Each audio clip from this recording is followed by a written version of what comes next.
specifically Northrend, the whole concept of Northrend is that Arthas is up here in Northrend, and basically the Alliance and Horde have to get up there and take care of him. Otherwise, he's created an undead army, and he wants to use that army basically to wipe out all the rest of Azeroth, right?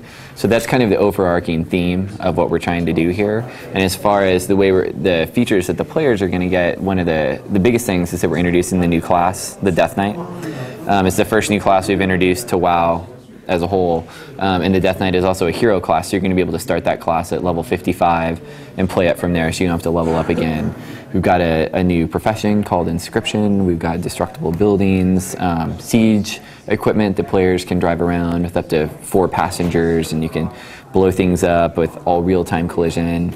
There's a huge amount of features that we've got, as well as the things that our players would expect from a typical expansion, like 10 new levels, new dungeons, new zones to explore. I know a lot of people had complained that we already see Arthas, because to many people he's like the ultimate badass. Do you think you're putting him into the game too early, or?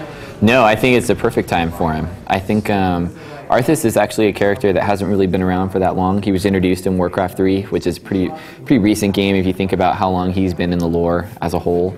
And he was just popular because we built him up as a really strong character. We gave him a lot of playtime, and that's kind of our responsibility as we're moving through the expansions, that we continue to build new characters and make them important, so that we won't run out of bosses for us to be able to, to base a whole expansion around. But as far as other really important boss creatures, there's lots of others that are in the universe that are still here. Can you tell more about the new features, like the Inscription? Yeah.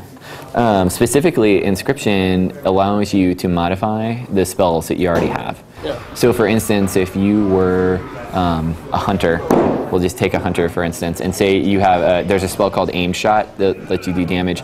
You could inscribe that spell to make it cost less mana. Okay. Or for instance, there's a spell called Multi-Shot, which shoots 3 arrows so you can hit 3 targets. Yeah. You could inscribe that target so that it would hit 4.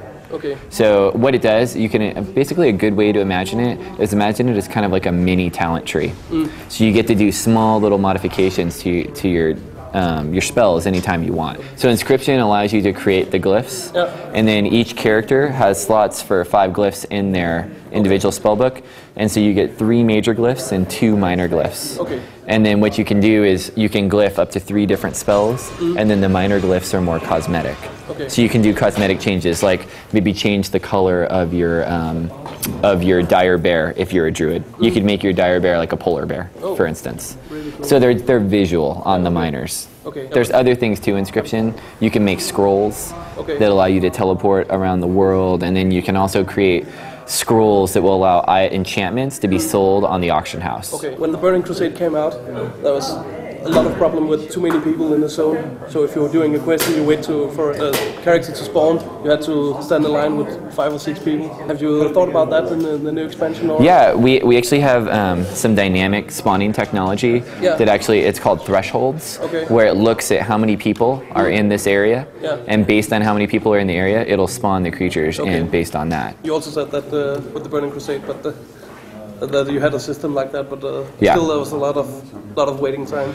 Some waiting time is just part of what we actually designed into the game on purpose. Okay. Specifically, we definitely don't want every mob to pop the second that you want it to be there, because then we like to create a small amount of competition between a zone, like that you might be fighting over that creature with someone else, and we don't want too many people to be doing something one after the next, one after the next. And we definitely have the threshold technology. We use that all the time to set how many creatures will be in an area. The places you'll see that used the most would be starting zones, for instance. So in a new starting zone, everyone's doing those beginner quests, right?